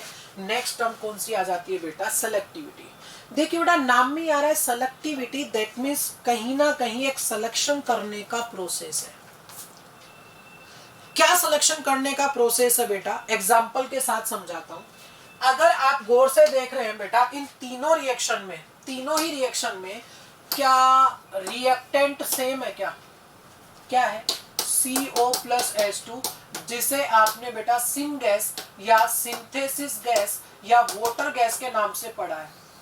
और क्यों बोलते हैं इसको सिन गैस या सिंथेसिस गैस? क्योंकि ये बहुत सारे बेटा केमिकल रिएजेंट सिंथेसाइज करने में काम आता है। वो बात भी आपको समझ आ जाएगी। कैसे? देखो कि निकल कैटलिस्ट के साथ ये मीथेन में बदल गया बेटा, कॉपर ZnOCr2O3 के साथ ये मिथेनॉल में बदल गया, और बेटा कॉपर कैटलिस्ट की प्रेजेंस में फॉर्मल्डिहाइड में बदल गया। क्या रिएक्टेंट तीनों में सेम ही है? क्या बिल्कुल सेम है, CO प्लस H2। और देखो वो डिफरेंट डिफरेंट प्रोडक्ट बना रहा है। अच्छा ये डिफरेंट डिफरेंट प्रोडक्ट किसकी वजह से आ रहे हैं बेटा? इस रिएक्टेंट की वजह से या इस कैटलिस्ट की वजह से? बट डिफरेंट प्रोडक्ट बनाने का जो सिलेक्शन किया वो किसने किया? वो किया कैटलिस्ट ने बेटा। ये जो स्पेशलिटी है ये कैटलिस्ट की है बेटा, कि वो स्पेशल पाथ सेलेक्ट करके स्पेशल प्रोडक्ट बनाने की टेंडेंसी रखता है। कौन? कैटलिस्ट। कैटलिस्ट में एक नेचर होती है, एक सिलेक्शन नेचर होती है। वो एक सिलेक्शन नेचर के साथ चलता है। क्या? कि वो पर्टिकुलर रिएक्टेंट को एक स्पेशल पाथ प्रोवाइड करवा के स्पेशल प्रोडक्ट बनाएगा। देखो कैटलिस्ट बदला, प्रोडक्ट बदल गया, जबकि रिएक्टेंट सेम है।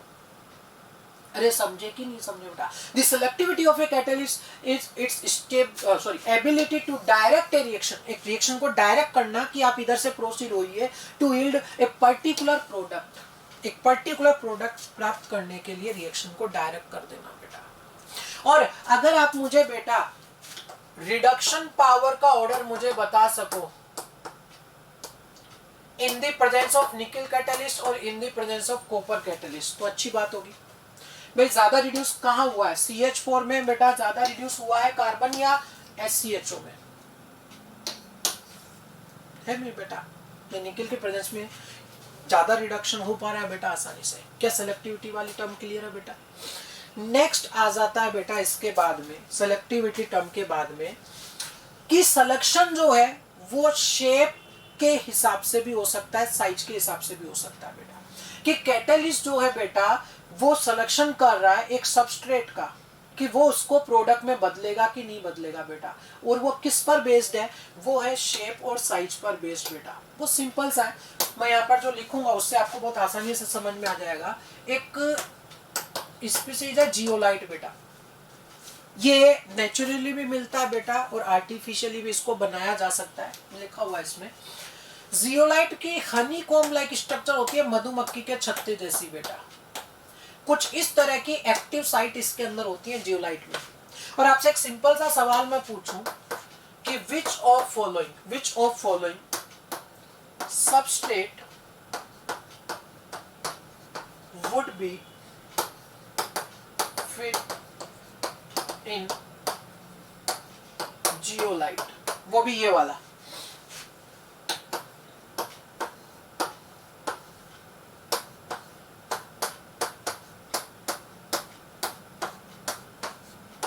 हाँ बेटा बताओ कौन सा फिट होगा इसमें बेटा? शेप सिमिलर नहीं आ रही, फिट नहीं होगा। शेप सिमिलर नहीं आ रही, फिट नहीं होगा इसके अंदर बेटा। इसमें शेप तो सिमिलर आ गई, लेकिन बेटा ये साइज के हिसाब से फिट इसमें नहीं होगा बेटा, तो फिट सिर्फ ये होगा। यानी यहां पर सिलेक्शन जो है बेटा वो शेप और साइज दोनों को ध्यान में रखते हुए होता है। किसकी बेटा? जियोलाइट के एक्टिव साइट की जो इसके अंदर है बेटा, और साथ में सबस्ट्रेट की, दोनों की बेटा। भाई जियोलाइट की एक्टिव साइट की क्या शेप और साइज है बेटा, और साथ में सबस्ट्रेट की क्या शेप और साइज है, वो दोनों बातें ध्यान में रखते हुए इसमें सिलेक्शन होगा कि जियोलाइट कैटालाइज करेगा कि नहीं करेगा। जियोलाइट इनमें से किसको कैटालाइज करेगा? इस तीसरे वाले सबस्ट्रेट को कैटालाइज करेगा, बाकियों को कैटालाइज नहीं करेगा बेटा। अरे समझे कि नहीं समझे बेटा? जियोलाइट बेटा एक 3 डायमेंशनल सिलिकेट होता है। 3 डायमेंशनल सिलिकेट एक्जेक्टली क्या होता है? SiO2। मान लीजिए कि मैंने एक और SiO2 की स्पीसीज ले ली। अब इसमें क्या हुआ कि एक सिलिकॉन की जगह मान लीजिए बेटा रिप्लेस होके एल्यूमिनियम आ गया। अब रुको एक मिनट, सिलिकॉन था +4 का, एल्यूमिनियम होता है +3 का बेटा, तो बैलेंस में बेटा एक माइनस बचेगा। और इसको मैं अगर कंबाइंड फॉर्म में लिख लूं तो क्या मिला बेटा? AlSi 2 और 2 4 माइनस का 1। अब बेटा इस माइनस को बैलेंस करने के लिए अगर मैं यहाँ पर सोडियम लगा दूं तो नाम क्या हो गया इसका? Sodium zeolite. पढ़ते हो बेटा आप लोग ये? तो 3 डायमेंशनल एल्यूमिनोसिलिकेट है जिसकी हनीकॉम लाइक स्ट्रक्चर होती है, और उसकी एक्टिव साइट के में उसी सबस्ट्रेट को कैटालाइज करेगा जो शेप और साइज के हिसाब से इसमें फिट हो सके बेटा। क्लियर है बातें बेटा सारी की सारी? अब बात आ जाती है इसके यूज की। ये लिख लेना साइड में बेटा, मैं आगे बढ़ रहा हूं, आप पोच करके लिख लेना बेटा। ठीक है, देखिए क्या क्या यूज आ जाएगा बेटा इसके। देखो क्या लाइन लिखी हुई है कि the reaction taking place in zeolite depend upon the size and shape of reactant and product molecules बेटा, as well as upon the porous and cavities of zeolite। zeolite की जो एक्टिव साइट है बेटा उस पर भी तो डिपेंड करेगा। अब बात आ जाती है बेटा इसके यूज की। बहुत सारे यूज इसमें दिए हुए बेटा कि जियोलाइट जो है बेटा कि पेट्रोकेमिकल इंडस्ट्री में बेटा, पेट्रोकेमिकल इंडस्ट्री में कैटालाइसिस करता है फॉर क्रैकिंग ऑफ हाइड्रोकार्बन्स को तोड़ने के लिए बेटा। आइसोमराइजेशन में भी काम आता है। एक जियोलाइट है ZSM5, वो अल्कोहल को सीधे ही गैसोलीन या पेट्रोल में कन्वर्ट कर देता है। कौन? ZSM5। एक और यूज है बेटा, जियोलाइट साथ में क्या करता है बेटा? Use to remove water hardness भी रिमूव करता है क्या बेटा? कौन सी? परमानेंट हार्डनेस बेटा। कुछ याद आया हो तो आयन एक्सचेंज जो मेथड था ना बेटा, आयन एक्सचेंज, जिसे परम्यूटेट मेथड भी बोलते हैं। आयन एक्सचेंज मेथड का दूसरा नाम क्या बेटा? परम्यूटेट मेथड भी बोल देते हैं। वहां पर जियोलाइट काम आता है। तो क्या शेप सेलेक्टिव कैटालाइसिस की कंडीशंस क्लियर है बेटा आप लोगों को? नेक्स्ट आ जाता है कौन सा बेटा? Enzyme catalysis. कि यहाँ पर कैटालिस्ट कौन ले लिया बेटा? एंजाइम ले लिया। ठीक है, बायोलॉजी में डिटेल में पढ़ते हो, फिर भी छोटी मोटी बातें पढ़ते चलिए बेटा। कि नाइट्रोजन कंटेनिंग होते हैं बेटा, रटने की जरूरत नहीं, खुद सोचो कि एंजाइम प्रोटीन से मिलकर बने होते हैं। बहुत सारे प्रोटीन मिलकर एंजाइम बनाते हैं, वो प्रोटीन में तो बेटा नाइट्रोजन होता ही है। हाई मॉलिक्यूलर वेट होंगे क्योंकि बहुत सारे प्रोटीन मिलकर एंजाइम बना रहे हैं। खास चीज जो ध्यान रखने वाली है वो ये कि ये पानी में कैसा सॉल्यूशन बना रहे हैं? कोलोइडल सॉल्यूशन बना रहे हैं। सवाल क्या बनेगा कि which of the following is incorrect for enzyme? पहला ऑप्शन है these are nitrogen containing species, दूसरा ऑप्शन है these are high molecular weight species, तीसरा ऑप्शन है they form true solution in water, और चौथा ऑप्शन है they form colloidal solution in water. तो गलत कौन सा हो जाएगा? They form true solution in water. Biotic species को कैटालाइज करेंगे तो बेटा बायोकेमिकल कैटालाइसिस इसे कह दिया जाता है। अब पहला आ जाता है बेटा इसमें से कौन सा एग्जांपल है? इन्वर्जन ऑफ केन सुगर बेटा। केन सुगर है आपके पास में बेटा, कौन सा एंजाइम काम में लिया? इन्वर्टेज एंजाइम काम में ले लिया बेटा, और उसने बेटा केन सुगर को ग्लूकोज और फ्रक्टोज में कन्वर्ट कर दिया। अब इसको इन्वर्टेज एंजाइम क्यों बोला समझना बेटा, खास बात है इसमें कि इन्वर्टेज क्यों बोला इसको। एक्चुअली बेटा जो केन शुगर है, जो सुक्रोज है, वो नेचर में डेक्स्ट्रो रोटेटरी होता है। दैट मीन्स वो पीपीएल प्लेन पोलराइज राइट को क्लॉकवाइज डायरेक्शन में घुमा देता है। इसमें से ग्लूकोज भी डेक्स्ट्रो होता है, लेकिन फ्रक्टोज लीवो रोटेटरी होता है। और इन दोनों का जो मिक्सचर है ना बेटा, फाइनली वो पीपीएल को लेफ्ट डायरेक्शन में घुमाता है। दैट मींस इन दोनों का फाइनल मिक्सचर जो है वो लिवो रोटेटरी होता है। अब वापस सुने, ये डेक्स्ट्रो रोटेटरी, उन दोनों का फाइनल मिक्सचर लिवो रोटेटरी, यानी क्या पीपीएल को घुमाने की डायरेक्शन ही बदल गई क्या इस एंजाइम के साथ ट्रीट करवाने के बाद? तो इस एंजाइम को क्या नाम दे दिया? इन्वर्टेज, कि इसने पीपीएल को घुमाने की डायरेक्शन को इन्वर्ट कर दिया। नाम क्या हो गया? इन्वर्टेज एंजाइम बेटा। किससे प्राप्त होता है? ईस्ट से प्राप्त होता है बेटा। कौन? इन्वर्टेज बेटा। फिर ईस्ट से ही मिलने वाला जाइमेज एंजाइम, वो ग्लूकोज को बेटा एल्कोहल और CO2 में बदल देता है। याद रखने के लिए मैं सिंपल उदाहरण बोलूंगा, फर्मेंटेशन में तो यही प्रोसेस होता है। अब याद रह जाएगा, फर्मेंटेशन में क्या होता है बेटा कि ग्लूकोज एल्कोहल और CO2 में बदल जाता है इन द प्रेजेंस ऑफ जाइमेज एंजाइम। और ये जाइमेज भी किससे मिलता है? ईस्ट से मिलता है। और ईस्ट में ही तो बेटा फर्मेंटेशन करवाते हैं। नेक्स्ट बेटा कि अगर स्टार्च को माल्टोज में कन्वर्ट करना हो, भाई देखो कि सुक्रोज किस किस से मिलकर बना होता है? ग्लूकोज और फ्रक्टोज से। तो वही दो फाइनली प्राप्त हुए बेटा। अच्छा, स्टार्च में क्या होती है बेटा? यूनिट, माल्टोज की यूनिट होती है बेटा। तो स्टार्च से माल्टोज मिलेगा कौन से एंजाइम की प्रेजेंस में बेटा? डायस्टेज एंजाइम की प्रेजेंस में। लेकिन डायस्टेज जो है बेटा वो ईस्ट से नहीं मिलता, वो मिलता है माल्ट से। डायस्टेज किससे प्राप्त होता है? माल्ट से बेटा। फिर जो माल्टोज मिला उसको बेटा ग्लूकोज में फाइनली अगर कन्वर्ट करना हो तो एंजाइम काम आता है माल्टेज, और ये माल्टेज भी ईस्ट से मिलता है। तो देखो बेटा, अपने पास एंजाइम आए इन्वर्टेज, जाइमेज, डायस्टेज और माल्टेज। इन चारों में से 3 तो ईस्ट से मिल रहे हैं और डायस्टेज जो है वो माल्ट से मिल रहा है। तो सीधा पूछ लेगा नहीं कौन सा ईस्ट से प्राप्त नहीं होता। नेक्स्ट आ जाता है बेटा इसके बाद में कि यूरिएज एंजाइम जो सोयाबीन से मिलता है बेटा। यूरिएज किससे मिलता है? सोयाबीन से मिलता है। वो यूरिया को अमोनिया और CO2 में कन्वर्ट कर रहा है। ये दोनों आप बायोलॉजी में अच्छे से पढ़ते हो कि स्टोमक में पेप्सिन जो है वो प्रोटीन को पेप्टाइड में कन्वर्ट कर रहा है, और इंटेस्टाइन में बेटा पैंक्रियाटिक ट्रिप्सिन जो है वो प्रोटीन को एमिनो एसिड्स में कन्वर्ट कर रहा है। और मिल्क को कर्ड में, दही में बदलने के लिए बेटा कौन सा? लैक्टोबैसिलस एंजाइम काम आ जाता है बेटा, लैक्टोबैसिली। ठीक है, इसी को टेबुलर फॉर्म में भी दिया है एनसीईआरटी ने बेटा, याद होनी चाहिए मेरे हिसाब से कि इन्वर्टेज एंजाइम ईस्ट से मिला, स्टार्च को ग्लूकोज फ्रक्टोज में बदला। जाइमेज एंजाइम भी ईस्ट से मिला, उसने बेटा ग्लूकोज को अल्कोहल CO2 में बदला। डायस्टेज एंजाइम माल्ट से मिला और उसने स्टार्च को माल्टोज में बदला। फिर माल्टोज को बेटा ग्लूकोज में किसने बदला? माल्टेज ने बदल दिया बेटा। और वो माल्टेज किससे प्राप्त हुआ? ईस्ट से प्राप्त हुआ।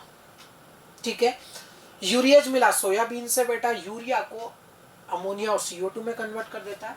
बाकी आप बायोलॉजी में पढ़ते हो बेटा। नेक्स्ट क्या है? कैरेक्टरिस्टिक ऑफ एंजाइम कैटालाइसिस बेटा। वो छोटे छोटे से पॉइंट है, आसान से।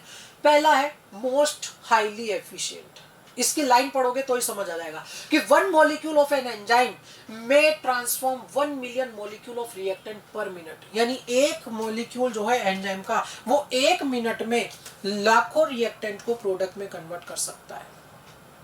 बहुत ज्यादा एफिशिएंट है। दूसरा हाईली स्पेसिफिक। स्पेसिफिक तो होते ही हैं, लेकिन एंजाइम अगर आ गए ना तो वो तो बहुत ज्यादा स्पेसिफिक होते हैं। कैसे समझोगे कि यूरिएज एंजाइम जो है बेटा वो यूरिया को अमोनिया में बदलता है। और आप सब जानते हो कि यूरिया में कौन सा फंक्शनल ग्रुप होता है? एमाइड होता है कि नहीं होता? CONS2। अब क्या अपन ने क्या किया कि यूरिया में से कोई भी एक पर्टिकुलर ग्रुप हटा दिया, NH2 हटा के हाइड्रोजन चिपका दिया। अभी भी फंक्शनल ग्रुप तो MID है। अरे नहीं आ रहा समझ में, हद हो गई, इतनी छोटी सी बात है। अरे भैया ये यूरिया था जिस पर यूरिएज रिएक्शन करता है। अब आपने क्या किया बेटा कि आपने ये ग्रुप बचा के और ये हटा दिया और इसको बोला यूरिएज को कि तू इस पर रिएक्शन कर, मना कर देता है। इवन फंक्शन ग्रुप सेम रहे तो भी मना कर देता है। उसको तो सब कुछ ही सेम चाहिए बेटा, सब कुछ सेम होना चाहिए तभी रिएक्शन करेगा। इतना ज्यादा स्पेसिफिक होता है बेटा। नेक्स्ट आ जाता है बेटा इसके अंदर ऑप्टिमम टेम्परेचर और ऑप्टिमम पीएच। ये नाम सुने हुए होने चाहिए मेरे हिसाब से बेटा, कि किसी पर्टिकुलर एंजाइम के लिए वो टेम्परेचर रेंज जहां पर वो मैक्सिमम एक्टिविटी एग्जिबिट करेगा, ऑप्टिमम टेम्परेचर कितना है बेटा? 298 से 310 केल्विन बेटा। और वो पीएच जहां पर मैक्सिमम एक्टिविटी एग्जिबिट करेगा वो ऑप्टिमम पीएच कितनी है? 5 से 7। Increasing activity in presence of activator and coenzyme. नाम में ही आ रहा है एक्टिवेटर और कोएंजाइम बेटा, ये कुल मिलाकर एंजाइम की एक्टिविटी को क्या करेंगे, बढ़ा देंगे बेटा। इनमें से अगर लिखा हुआ पढ़ूं मैं यहाँ पर कि the enzymatic activity is increase in the presence of certain substances known as coenzyme. अब कोएंजाइम की फॉर्म में इन्होंने क्या लिया बेटा, उन्होंने लिए विटामिन्स।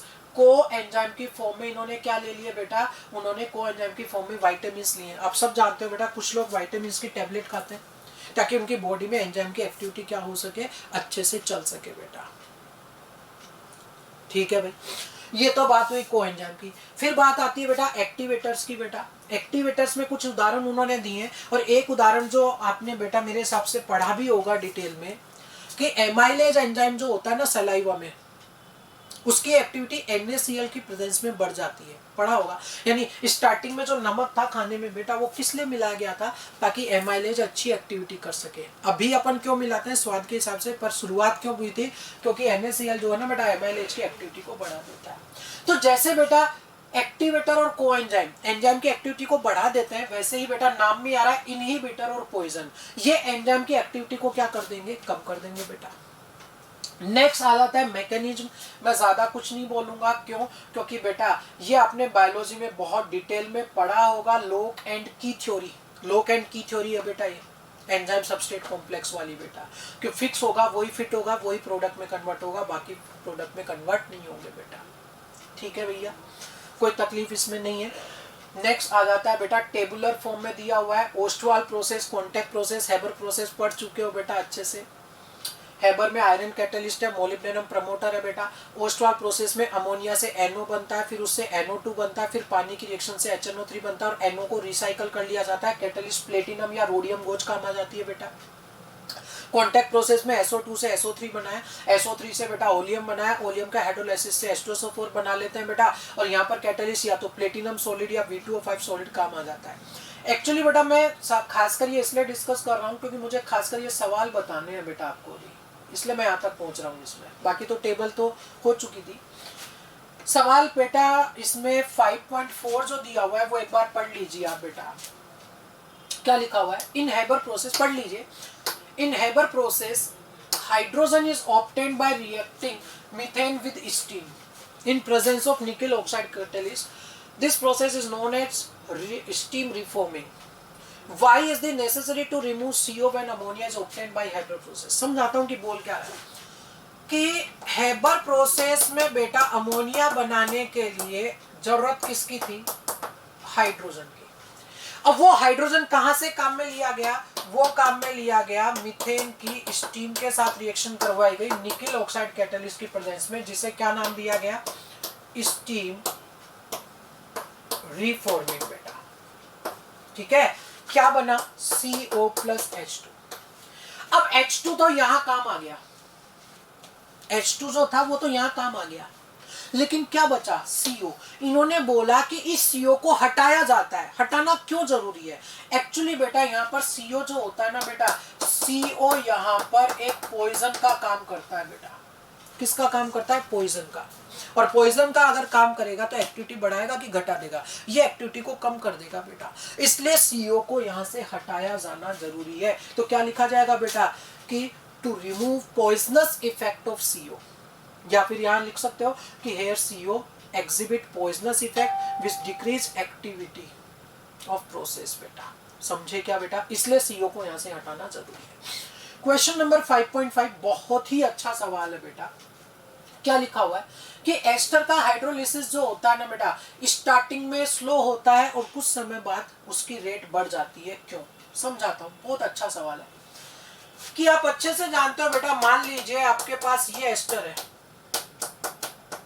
और आपने इसका हाइड्रोलिसिस करवाया और आपने इसको एसिडिक मीडियम नहीं दिया, मर्जी नहीं दे रहे बेटा, तो क्या बनाएगा, ये एसिड और ये अल्कोहल। अब उन्होंने बोला कि ये रिएक्शन स्टार्टिंग में स्लो होती है, कुछ समय पश्चात फास्ट हो जाती है। क्या आप में से कोई बता सकता है कैसे हुई होगी? अगर आपने गौर से पढ़ा हो तो ये वाला प्रोसेस जो है वो H+ से कैटालाइज होता है क्या बेटा? अब समझना हुआ क्या कि यहाँ इस रिएक्शन में एक एसिड प्रोड्यूस हुआ है और ये एसिड जो प्रोड्यूस हुआ वो क्या देगा, H+।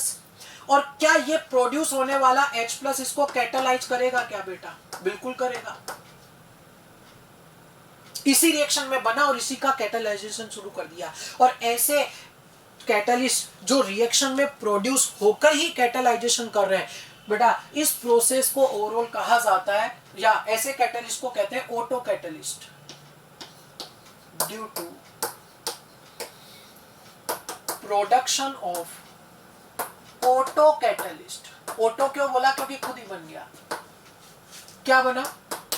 H+ during reaction. और फिर ये रिएक्शन लिख देना बेटा। समझे कि नहीं समझे बेटा? ये लाइन लिखा जाएगा कि बेटा देखो, मैं एक्चुअली इसलिए बता रहा हूं क्योंकि लाइन भी क्यों लिखना बता रहा हूं आपको, क्योंकि बेटा साथ में आपको पेपर भी देना है, 12वीं के भी तो पेपर देने होते हैं, या फिर बेटा मान लो कुछ जो बच्चे 12वीं के पेपर दे रहे होते हैं, या कुछ HER में बेटा जो भी है। क्या एक कंडीशन क्लियर आप लोगों को बेटा कि what is the role of desorption बेटा? क्या रोल है कि वो कैटालिस्ट की एक्टिव साइट को फ्री करे ताकि बाकी रिएक्टेंट वहां पर आए और वो प्रोडक्ट में कन्वर्ट हो सके। क्लियर है यहाँ तक की स्थिति बेटा आप सभी लोगों को? देखिए बेटा नेक्स्ट इसके अंदर बेटा एडजॉर्प्शन था पहला, फिर था कैटालाइसिस बेटा, उसके बाद में कोलोइडल सिस्टम बेटा। अब एक्चुअली बेटा कोलोइडल सिस्टम की अगर बात की जाए, उसे मैं एक्सप्लेन करूं आपको बेटा, उसके लिए एक छोटा सा एग्जांपल मैं लेना चाहूंगा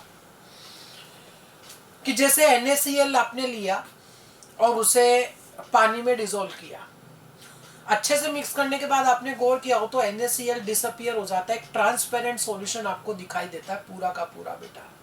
और जो विलियन बना उसकी फिजिकल स्टेट वही होती है जो सॉल्वेंट वहां पर पानी की थी बेटा। होमोजीनस सिस्टम मिला।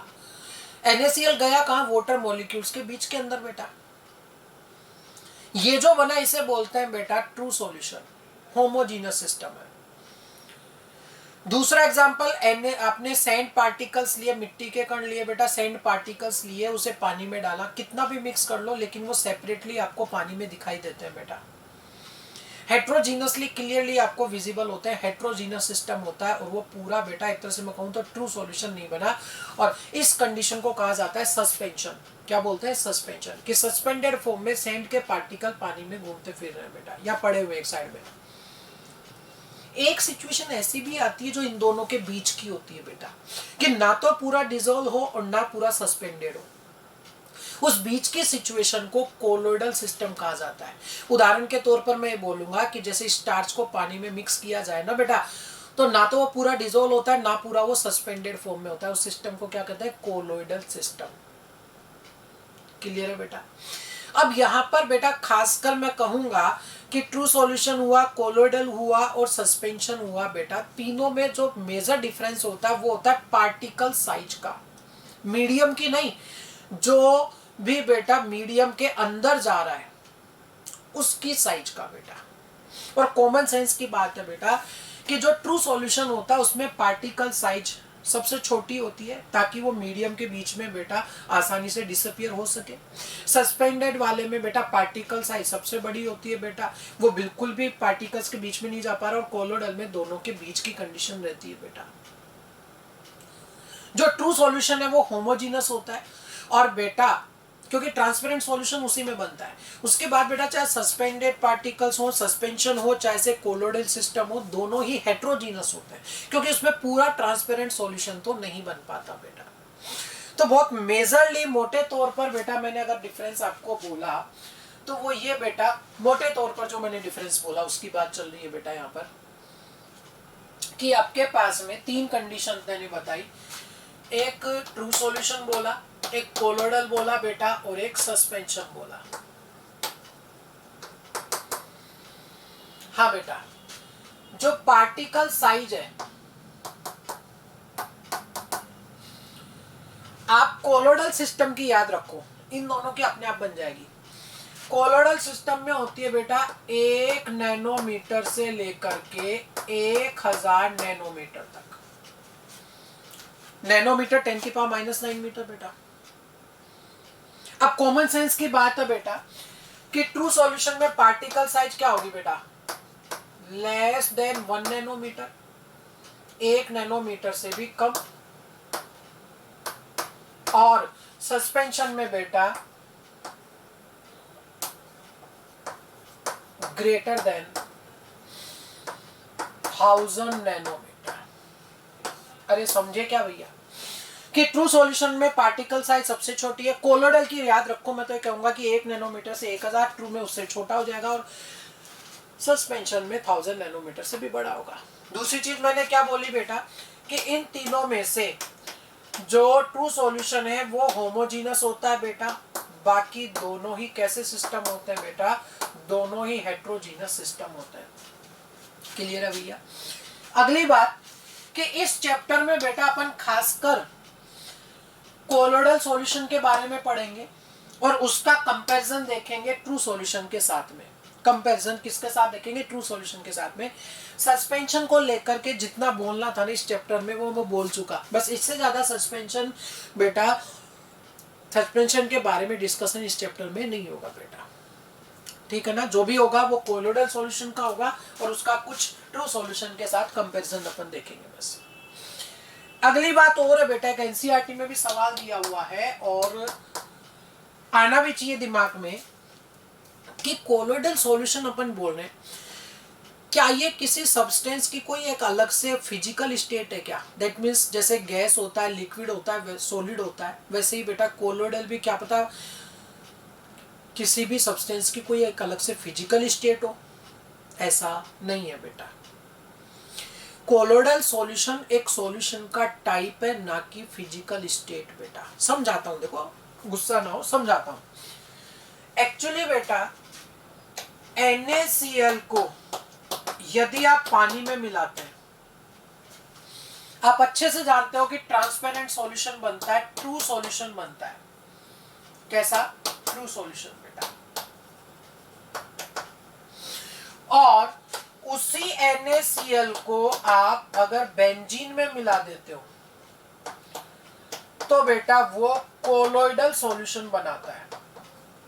अब देखो कि सब्सटेंस तो वही है, कौन? NaCl, लेकिन अगर आपने सोलवेंट बदला, मीडियम बदला, तो टाइप ऑफ सॉल्यूशन बदल गया। एक है ट्रू सॉल्यूशन, एक है कोलोइडल सॉल्यूशन। तो जो कोलोइडल सॉल्यूशन है वो एक तरह से बेटा किसी भी सब्सटेंस की कोई अलग से फिजिकल स्टेट है या टाइप ऑफ सॉल्यूशन, ये सिर्फ एक टाइप ऑफ सॉल्यूशन है बेटा। क्यों?